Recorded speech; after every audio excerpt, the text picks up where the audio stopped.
sabemos que como se haya desarrollado la salud de nuestra boca durante nuestros primeros años de la vida, es una proyección a cómo va a ser nuestra boca durante la adolescencia. La pasta de dientes funciona por su concentración, entonces como mínimo nos tenemos que asegurar que nuestra pasta de dientes está en una concentración estándar. El bracket es un reto para la higiene. La más común es la carie.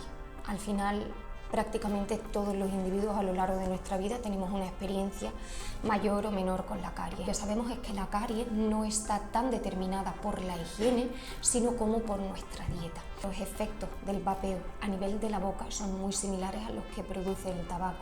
A nivel de la consulta podríamos ver algunas lesiones orales asociadas a enfermedades de transmisión sexual, como pudiera ser el papiloma.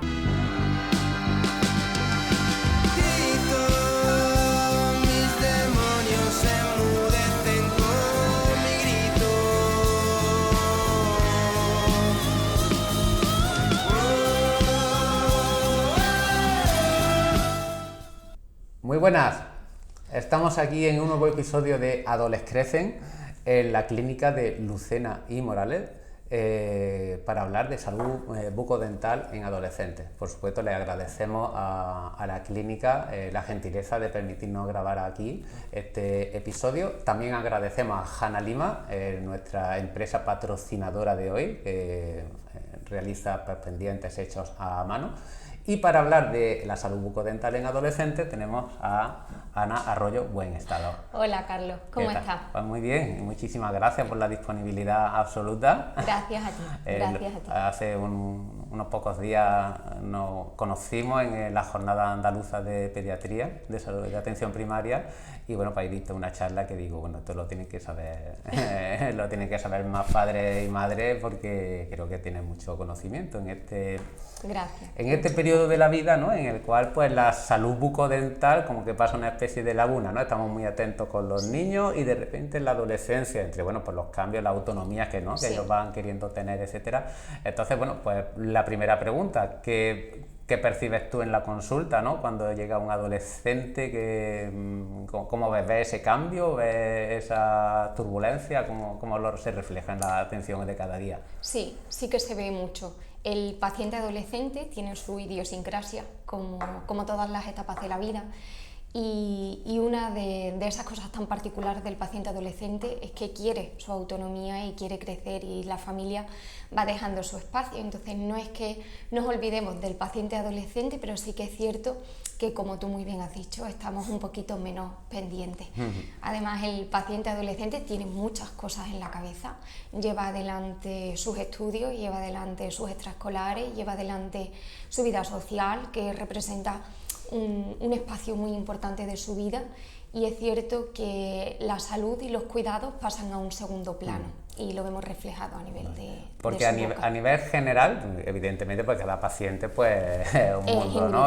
Claro, pero así a nivel general, un niño que vaya bien a la adolescencia sigue los mismos consejos, por ejemplo, consulta, la frecuencia de consulta, el número de cepillado al día, alguna cosita así, en general hablamos.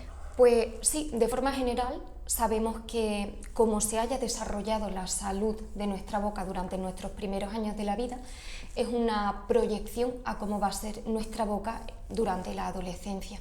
Entonces sabemos que niños que han estado más cuidados o niños que han tenido menos problemas durante su primera infancia, es menos probable que tengan problemas durante la adolescencia. Pero evidentemente cada caso se tiene que individualizar, porque sabemos que muchas de las enfermedades que se pueden dar en la boca no ocurren de la noche a la mañana, sino que siguen un proceso y requieren de una evaluación continua.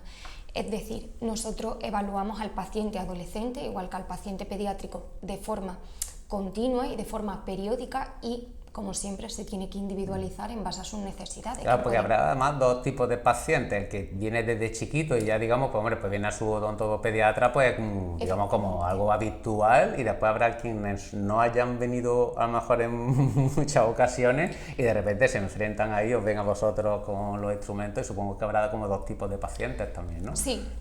Evidentemente el paciente adolescente ya es un paciente mucho más amable porque tienen menos miedo y conocen más, pero en general el paciente que viene desde su primera infancia es un paciente que entiende la consulta como su casa y suele venir más relajado. Vale, a nivel de pasta de dientes, por ejemplo, ¿seguimos con la misma consejo que a partir de los 6 años o la partícula por flúor que tiene que tener la pasta? Pues varía un poco de cada situación individual. Sí que podríamos generalizar y podríamos decir que la pasta de dientes funciona por su concentración.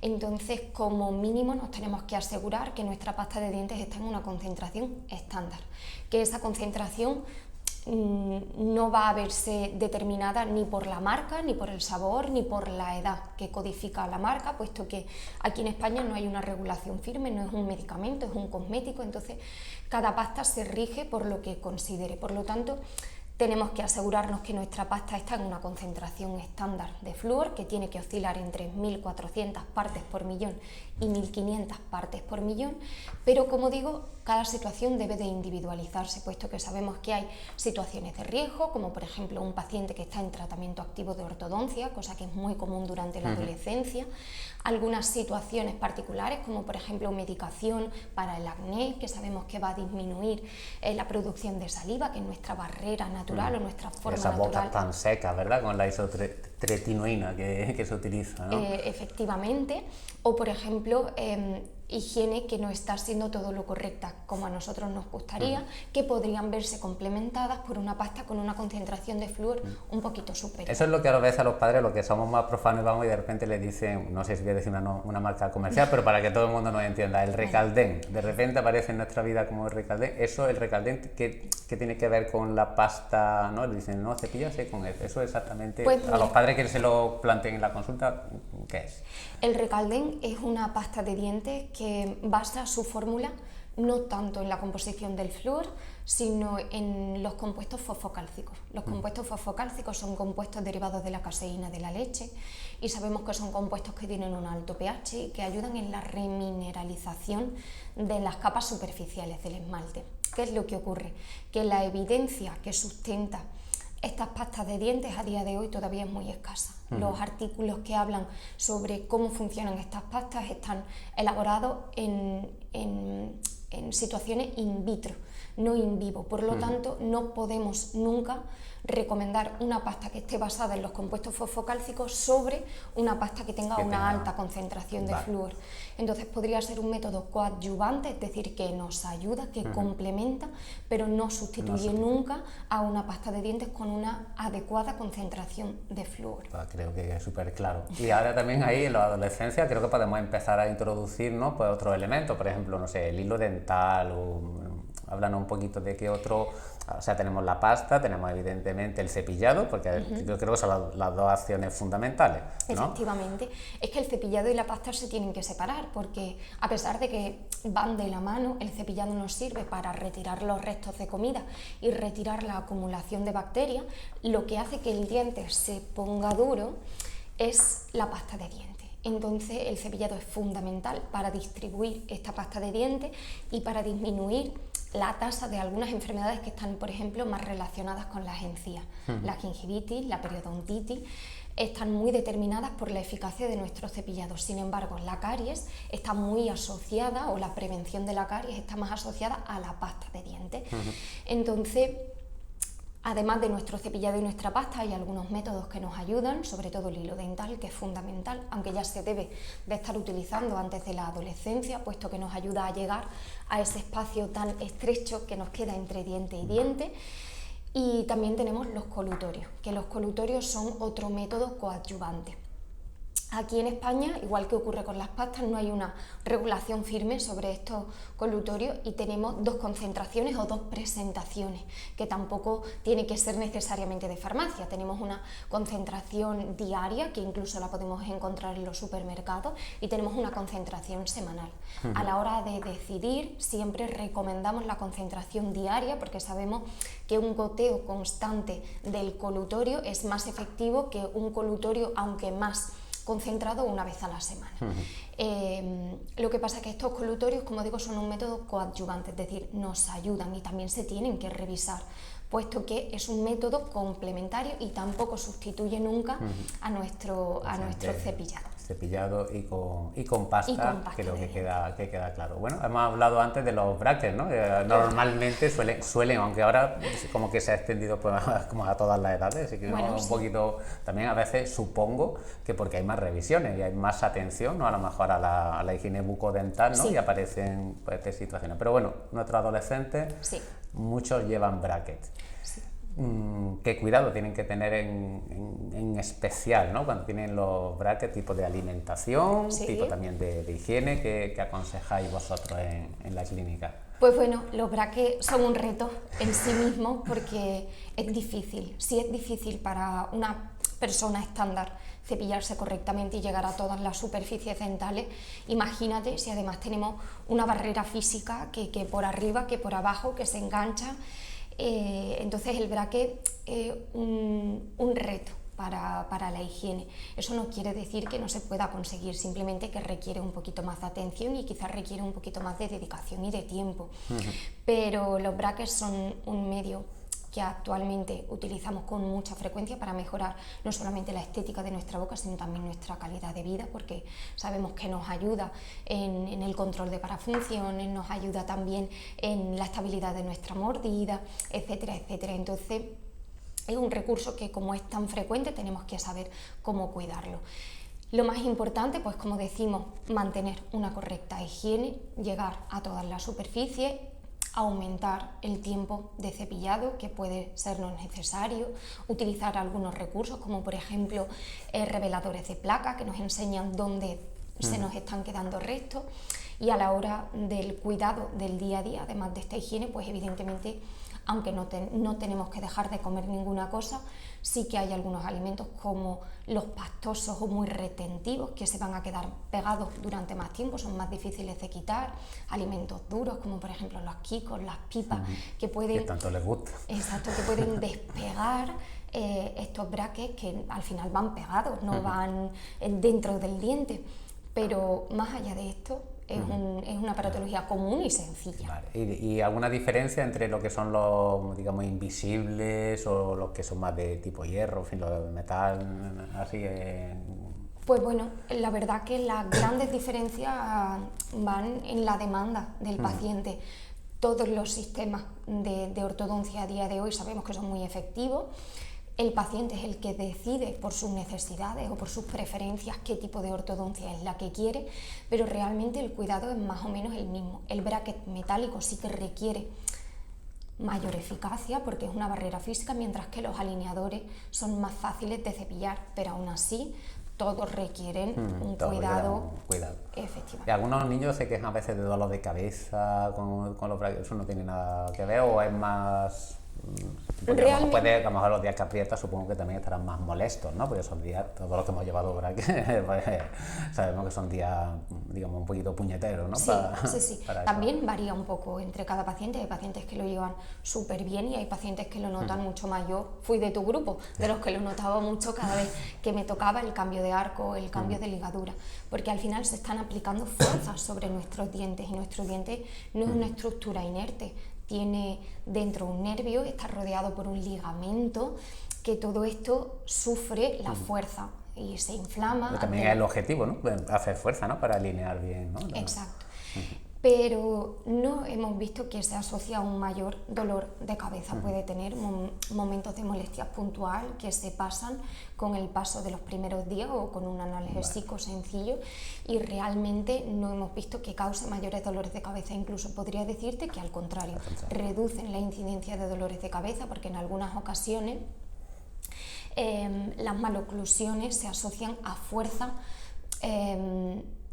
que no se desarrollan de forma correcta. Si yo no muerdo bien, mi musculatura no está tampoco bien engranada y las fuerzas no son equilibradas, y eso podría desencadenar dolores de cabeza que podríamos mejorar con nuestra ortodoncia. Vale, pues hemos hablado de los brackets y otra cosa muy frecuente en los chavales. Bueno, es que en la jornada de pediatría dijiste una cosa que me gustó mucho saberla, y era como que muchas exposiciones, ¿no? a la ingesta de azúcares, de chuchería o incluso alimentos procesados, etcétera, porque muchas veces pensamos en la chuchería, pero bueno, hay mucha azúcar ahí escondida en muchos alimentos, como que resta eficacia, ¿no? Al cepillado, digamos que si te expones muchas veces, Sí.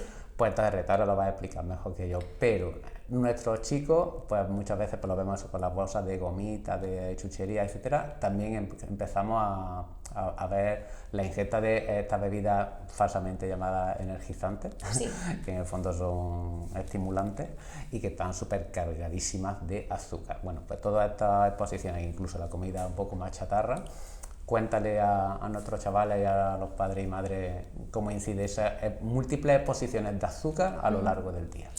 Pues es muy importante entender que dentro de la boca podemos tener diferentes enfermedades y la más común es la caries. Al final, prácticamente todos los individuos a lo largo de nuestra vida tenemos una experiencia mayor o menor con la caries. Entonces, recibir información sobre este tema es importante porque hay muchas falsas creencias y una de ellas es precisamente el tema de la higiene. Sí, yo como azúcar, pero me cepillo inmediatamente. Y a día de hoy lo que sabemos es que la caries no está tan determinada por la higiene, sino como por nuestra dieta.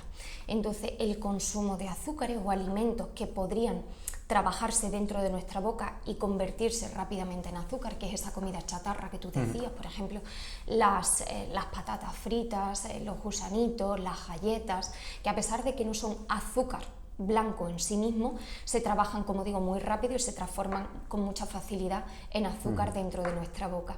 Pues bien, la exposición muy frecuente, en concreto más de 4 exposiciones al día a estos alimentos, por ejemplo, en la mañana una galleta, a mediodía un zumo, por la tarde unas patatas y por la noche un yogur o unas natillas ricos en azúcar. Pues bien, estas 4 exposiciones a alimentos azucarados lo que va a hacer es que nuestro cepillado ya no tenga prácticamente función, porque las bacterias de nuestra boca se hacen superbacterias, se hacen tan especializadas en el metabolismo de este azúcar que por mucho que nosotros cepillemos ya no va a haber una protección real. Entonces, a la hora de prevenir caries es mucho más efectivo y mucho más importante el control de los hábitos dietéticos, el control del azúcar que nosotros estamos consumiendo para evitar que finalmente se desarrolle la enfermedad y para que el cepillado sea efectivo. Además, a estas edades, como tú muy bien dices, hay un consumo de ciertas bebidas que no son nada saludables desde el punto de vista general, pero tampoco para la boca, porque no solamente son esos azúcares que pudieran estar o no presentes, porque luego hay bebidas codificadas como dietéticas o codificadas como cero, que no llevan azúcar blanco, no llevan sacarosa como tal, pero sí que llevan otros compuestos que son muy erosivos. ¿Eso qué quiere decir? Tienen un pH muy ácido y cuando llegan a nuestra boca generan que el ambiente en el que viven estas superbacterias de las que decíamos sea el ideal para ellas, se multiplican con mucha más facilidad o crecen con mucha más facilidad y luego por otro lado generan una desmineralización de nuestro esmalte, generan que nuestro esmalte se deshaga con más facilidad y sea más propenso a caries. Pues muy interesante, la verdad, porque hombre, creo que es uno de los factores, ¿no?, mayores de riesgo que tenemos hoy en día, ¿no?, que es esta alimentación que se lleva. Y aparte de esta alimentación, algunos de nuestros chicos también empiezan ya con el tema del tabaco. Y ahora pues muy de moda los vapers también, ¿no?, que a lo mejor piensan que bueno, que el vapor es diferente al tabaco, bueno, que sí, que en ciertos aspectos lo son, pero no por ello es, digamos, menos dañino o menos tóxico, ¿no? Entonces, ¿qué veis en consulta un poquito con este tema o qué nos puede aclarar con el tema del tabaco y de lo que dicen, no, yo aquí vapeo nada más, yo no fumo? El vapeo se ha convertido en una moda, es algo social, igual que hace unos años para nuestras generaciones lo era más el tabaco. Y por desgracia lo detectamos menos porque huele menos y muchas veces los adolescentes no nos lo comunican. ¿Qué es lo que nosotros vemos? Pues que los efectos del vapeo a nivel de la boca son muy similares a los que produce el tabaco. Generan sequedad oral, generan un contacto de la mucosa con químicos que son muy tóxicos para esta mucosa y que podrían generar lesiones que avanzan progresivamente y en el tiempo. Además generan mal olor, provocan disbiosis y luego lo que vemos muchas veces es que si un adolescente está vapeando desde una edad temprana es muy probable que tenga otros hábitos nocivos, por ejemplo el que tú decías del consumo de bebidas energizantes o una dieta que no nos ayuda en el control de la caries. Entonces, aunque hay menos estudios, sí que sabemos que el vapeo es tan dañino para nuestra boca como lo sería el Claro, que tabaco. a lo mejor no sé si manchará igual los dientes o no, pero en todo caso la irritación en la boca, el producto químico la realiza, claro. Efectivamente, las manchas dentro de lo que cabe a nosotros a nivel odontológico no es una de las cosas que más nos preocupen, puesto que son manchas extrínsecas que se llaman, es decir, son manchas que se dan por fuera y que nosotros podemos limpiar, pero tienen muchas otras consecuencias que no son reversibles.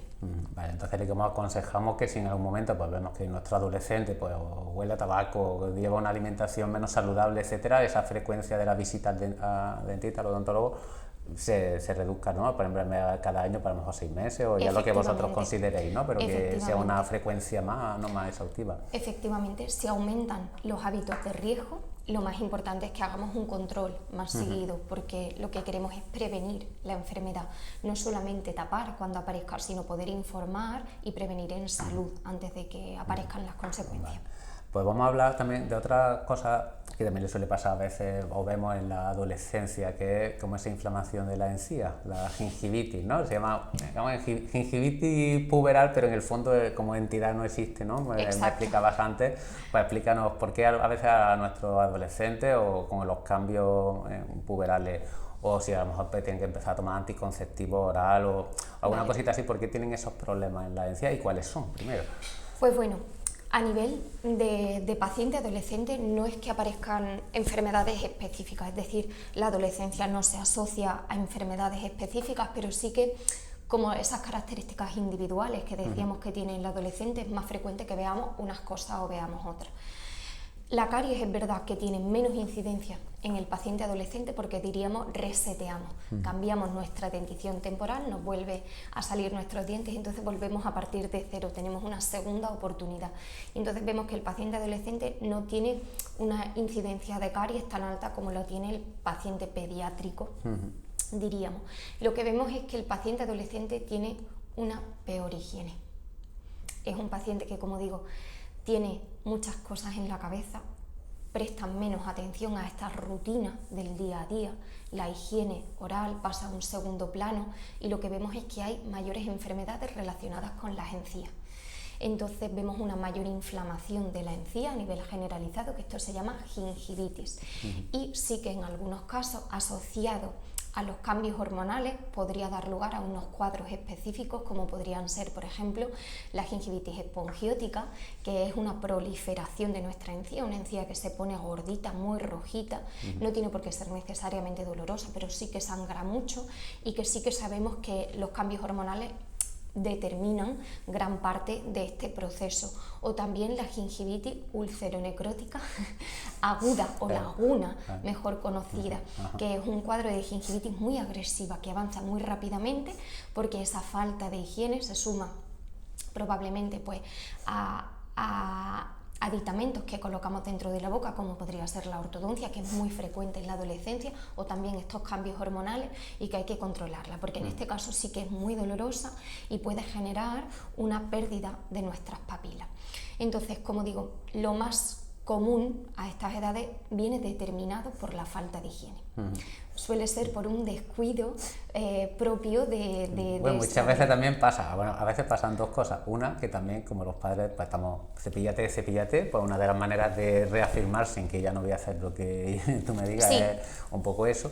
Y a veces también vemos, que me lo comentan algunos padres y madres de la consulta, o los vemos, que de repente vemos que han abandonado un poco la higiene y empiezan de repente a cepillarse mucho. Y digo, uy, ya se han echado ahí un novio, una novia. A veces también es determinante, porque también ellos ven que la salud bucodental es importante. No es que no lo sepan, sino que lo que tú dices, están en otras cosas, ¿no? No es que no lo sepan, evidentemente, pero tienen muchas cosas. Y como decimos, estas tareas que son tan rutinarias, que no aportan nada, que nos quitan tiempo de nuestra pantalla o nos quitan tiempo de estar hablando con nuestros amigos, pues se hacen pesadas y le prestan menos atención. Y también es cierto que la familia que va dando autonomía confía mucho más en este adolescente. Entonces decimos por un lado que la familia no se puede desesperar, que es muy importante que los padres sigan pendientes, que la suerte más grande que tiene un adolescente es un padre y una madre muy pesados, no hay que desesperarse y hay que seguir insistiendo porque llega un punto en el que efectivamente ellos comprenden la importancia del cepillado y empiezan a hacerlo, pero hay una etapa que en general decimos es muy cochina en el paciente adolescente. Bueno. Sí. Y vamos a lo mejor ahora de algún temita un pelín más peliagudo, por ejemplo, con Vale. el tema por la boca, pues también las enfermedades de transmisión sexual hay que empezar a hablarle a los chavales, no es algo que sea muy frecuente, etcétera, pero bueno, pero sí que tenemos que tener en cuenta. ¿Veis eso también algunas veces en consulta o lo decidís en el tema de prevención? ¿Cómo enfocáis el tema de...? Pues desde el punto de vista de la prevención es cierto que nosotros no informamos demasiado, puesto que el paciente adolescente que viene sobre todo a sus revisiones lo llevamos más por las enfermedades más frecuentes que ya son comunes. Pero sí que es cierto que a nivel de la consulta podríamos ver algunas lesiones orales asociadas a enfermedades de transmisión sexual, como pudiera ser el papiloma. La falta de medios de protección, de barreras físicas de protección, es lo que más vemos que se asocia a la presencia de enfermedades orales, y es muy importante que lo prevengamos, porque estas lesiones que pudieran aparecer de forma temprana, al igual que lo que pudiera ser a nivel del cuello de útero, determina una mayor predisposición a luego otras enfermedades como pudiera ser el cáncer de boca. Entonces es muy importante que se informe sobre estas barreras físicas para evitar el contagio de sobre todo papiloma, herpes y otras lesiones, que es lo que más comúnmente vemos. Lo importante de transmitirles a los adolescentes, que para el sexo oral también los métodos barreras son fundamentales. Efectivamente. ¿Verdad? Y después también supongo, no sé si veis con el tema de trastornos de conducta alimentaria, los chiquitos, las chiquitas que vomitan, se provocan vómitos de manera frecuente, pues supongo que ese ácido, no sé si en algún momento detectáis a lo mejor lesiones, erosiones dentales, en fin, no sé cómo se manifiestan. Efectivamente. En primer lugar, es una patología que en muchas ocasiones la familia ya lo relata cuando se inicia el cuestionario de salud, porque al final es algo que sí que afecta a nuestra salud, y no solamente desde el punto de vista físico, sino que son adolescentes que están sufriendo mucho y se deben de abordar con mucho cariño y mucha empatía. Lo que nosotros vemos a nivel oral es, en primer lugar, consecuencias derivadas de esa inanición, de esa falta de alimento. Vemos, por ejemplo, pues sequedad oral en muchas ocasiones, vemos pérdida de grasa en la zona del pómulo y vemos caritas muy chupadas, y también vemos consecuencias de ese vómito, como tú decías. Vemos, por ejemplo, que a nivel de la cara interna de los dientes, sobre todo en la arcada superior, se pierde el esmalte, que es esa capa dura, por el contacto con el ácido del estómago. Entonces, pueden referir sensibilidad en algunas zonas, pueden ver que sus dientes se desgastan con mucha rapidez, o podemos ver que se pierden dientes de forma muy temprana. Entonces, como decimos, se debe de abordar el caso para prevenir las consecuencias de este ácido, pero sobre todo, dado que es una enfermedad compleja, se debe de abordar de forma multidisciplinar, porque aunque nosotros procuremos minimizar esas consecuencias, si no abordamos la causa, es muy probable que la enfermedad a nivel oral continúe. Es importante que nos coordinemos todos, ¿verdad? Que los dientes no es tuyo y el resto del paciente es mío, es muy, ¿no? Como te dicen, un trabajo de todos, ¿no? Sí. Vale. Otra circunstancia que sí me ocurre así especial, pues no sé, a lo mejor algún chiquito con problemas del trastorno del espectro autista, en fin, si a todos, digamos, nos da un poquito de miedo el dentista, el odontólogo, pues claro, esos pacientes, pues supongo que todavía más, ¿cómo abordáis o digamos, qué le puede decir a los padres, ¿no? Que tienen un niño, una niña con este tipo de especificidad que aconsejáis y que hacéis? A veces supongo que tendréis que usar algún medicamento para que se tranquilice, no sé, explícanos un poco cómo abordáis eso. Pues es un tema complejo, porque dentro del espectro hablamos de muchos cuadros clínicos y mucha o gran diferencia entre los diferentes grados que nosotros podemos observar. Lo más importante, y siempre avisamos a la familia, es mantener prevención, porque efectivamente el dentista es un sitio que da miedo. Da miedo porque todo lo que nosotros tenemos aquí hace ruido, todo lo que nosotros tenemos aquí potencialmente pudiera ser doloroso.